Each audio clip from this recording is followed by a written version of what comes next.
Afghanistan is called the graveyard of empires.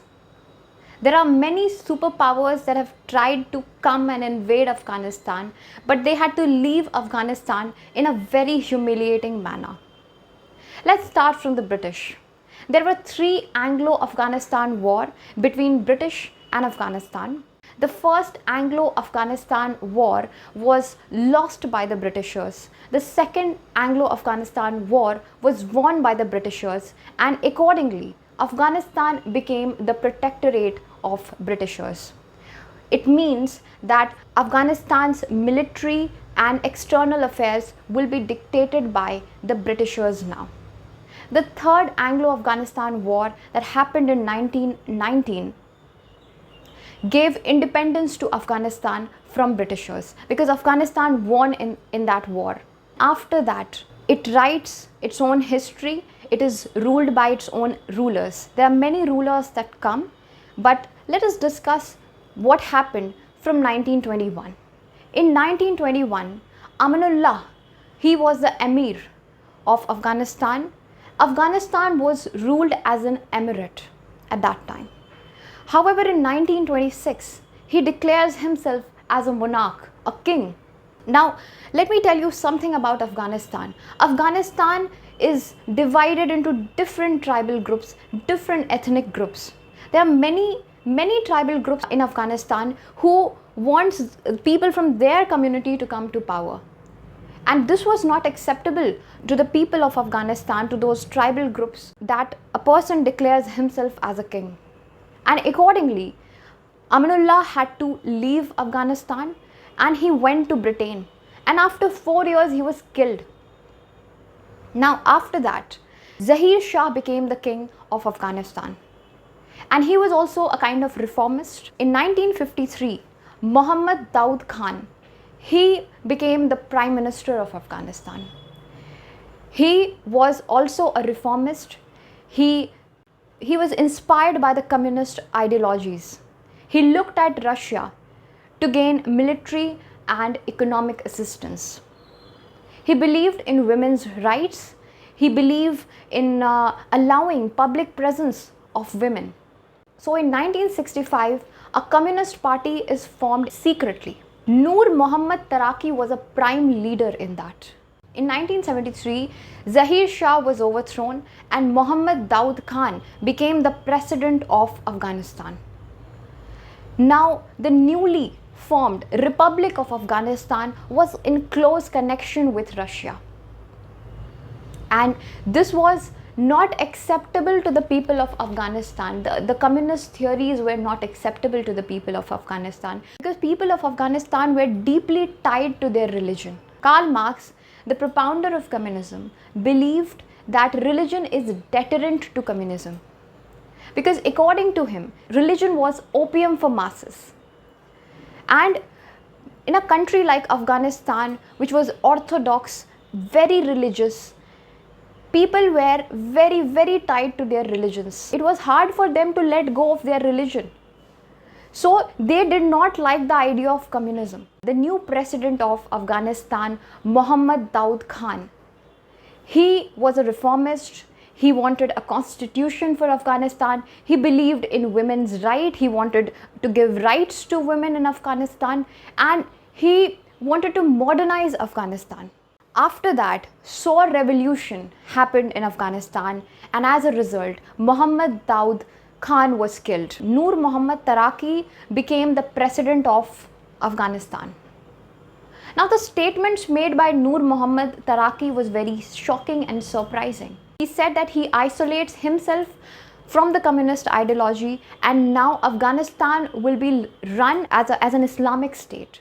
Now, after the Second World War, we all know that the world was divided, very divided, and Russia and USA were the two major superpowers and there was Cold War happening between them. Russia on one hand wanted to spread communism. However, USA wanted to contain communism.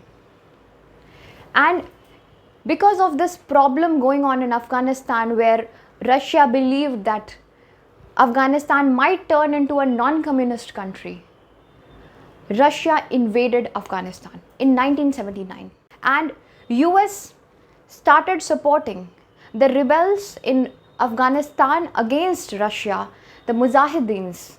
They started funding Mujahideens. Pakistan also supported Mujahideens, and they basically wanted Russia to leave. In 1980s, another important man came to Afghanistan, Osama bin Laden. He came to Afghanistan from Saudi Arabia, and he was quite an intellectual man. One cannot expect that he would turn out to be a terrorist afterwards. But then he formed Al-Qaeda, and he was fighting against Russia along with Mujahideens, and finally in 1989 Russia had to leave Afghanistan.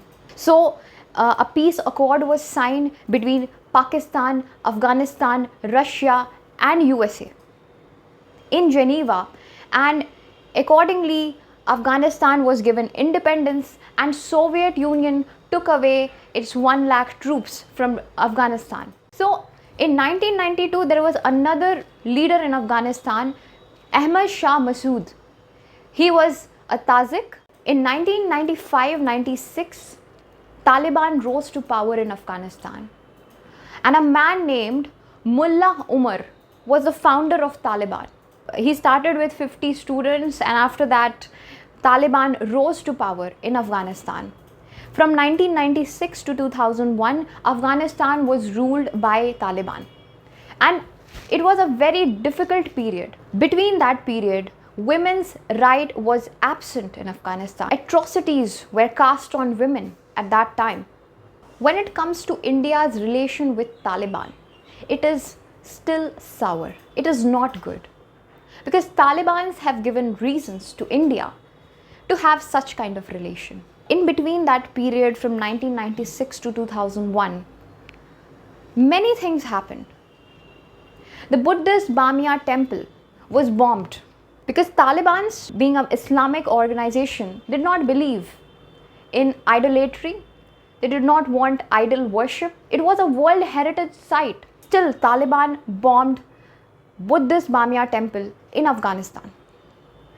Another thing that happened was that the non-Muslims in Afghanistan were asked to wear a sign, just the way Nazis asked Jews in Germany to wear a yellow star. So this was not liked by India. Apart from that, a major incident. So IC-814 was hijacked. It was an Indian plane hijacked, and it was taken to Kandahar in Afghanistan. It was the capital city of Taliban. And Indians were held hostages, as a result of which the government of India had to release Maulana Masood Azhar, who later on formed Jaish-e-Mohammed. Now Jaish-e-Mohammed, let me tell you, was the same organization that was responsible for 2001 Parliament attack in India. It was responsible for Pulwama attack, Uri attack and Pathankot attack. And 2 other terrorists had to be released because of that hijack that happened. So these things tell that in the relation of India and Taliban is not good. It is not in good terms. However, when it comes to relation between India and Afghanistan, it is in a very good terms. In 2001, another deadly incident happened, the 9/11 attack.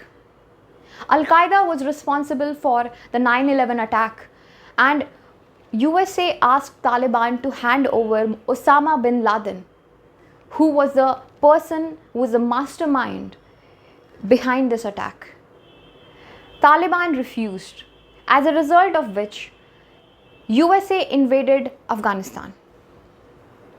Now, after that, things settled down in Afghanistan. Things were not as difficult as it was before when Taliban ruled Afghanistan. In 2011, Osama bin Laden was killed. He was found in Abbottabad in Pakistan, and he was killed there. Now, after all this incident in 2013, NATO was of this view that now we should leave Afghanistan. Now, USA started investing a lot of money on Afghan army. They wanted to set them up for the future. In 2016, Barack Obama said that USA wanted to reduce the number of soldiers in Afghanistan. In 2018, Zalmay Khalilzad, a person was appointed. He was appointed as a representative for Afghan reconciliation. In February 2020, there was an agreement between USA and Taliban where USA wanted to extract promises from Taliban that Taliban will not harm US citizens, that Taliban will distance itself from terrorist groups, and there'll be peace in Afghanistan, and so on and so forth. April 2021, Joe Biden announced that they want to exit from Afghanistan completely. In July 2021, an airfield in Afghanistan was left by USA without telling the commander of the base in Afghanistan.